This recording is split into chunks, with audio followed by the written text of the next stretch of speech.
People are asking questions these days, Mama. They say your food works. Too well, Mama K chuckled softly. People always talk when they cannot explain greatness. The night air in Ibadan was cool and heavy, thick with the smell of rain-soaked dust. The streets were quiet, except for the rumble of an old truck making its way down the narrow road behind the market. Its headlights cut through the fog like twin blades.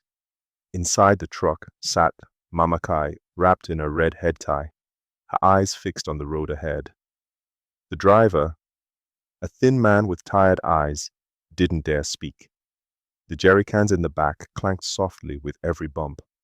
"Slow down before that corner," Mama K murmured. Her tone wasn't loud, but it carried weight. "Yes, Ma," the driver said, easing the brakes. They stopped beside a tall, faded building. The signboard above read, "City General Mortuary." The driver glanced at it, then at her. "Mama, we dey sure say—" "Just wait," she interrupted.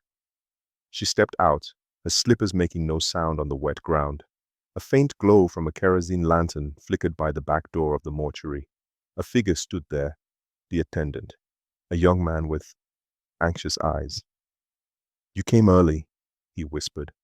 "I always do," Mama K replied, handing him a small brown envelope. He took it quickly, checking around before motioning her inside. The corridor smelled of chemicals and silence. Mama K followed him to a side room. In one corner sat several large basins covered with cloth. She pointed to them. "Is it ready?" He nodded. "Collected just before midnight. You said you wanted the pure ones. I always do." He lifted the lid of one basin slightly. A pale, cloudy liquid shimmered faintly under the lantern light. Mama K smiled faintly. "Pour it." The attendant hesitated. "People are asking questions these days, Mama. They say your food works too well." Mama K chuckled softly. "People always talk when they cannot explain greatness." He dipped a metal bowl into the basin and began filling one of the jerry cans. The sound of liquid sloshing echoed in the still room. Outside, thunder rolled far away.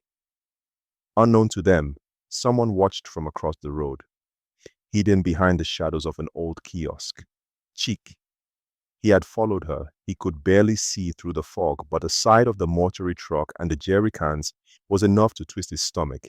He lifted his phone and hit record. His hand trembled. Inside, Mama K stood still as the last drop fell into the container. She whispered something low, rhythmic, in Yoruba. The attendant frowned. "What are you saying, Mama?" She smiled. "A blessing for my food. So those who eat it will always come back." The man forced a laugh, uneasy.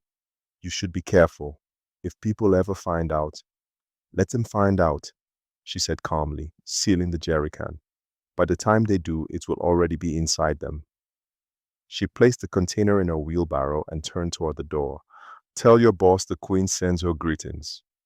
When she stepped back into the night, the air seemed colder. She adjusted her head tie and began rolling the wheelbarrow down the road toward the market.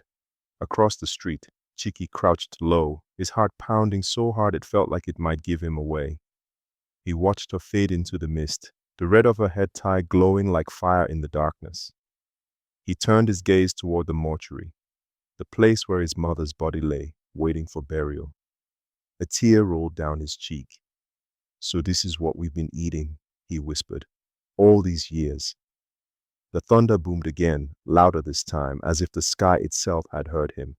And from somewhere down the road, the squeak of Mama K's wheelbarrow echoed through the sleeping city, steady, unhurried, unstoppable.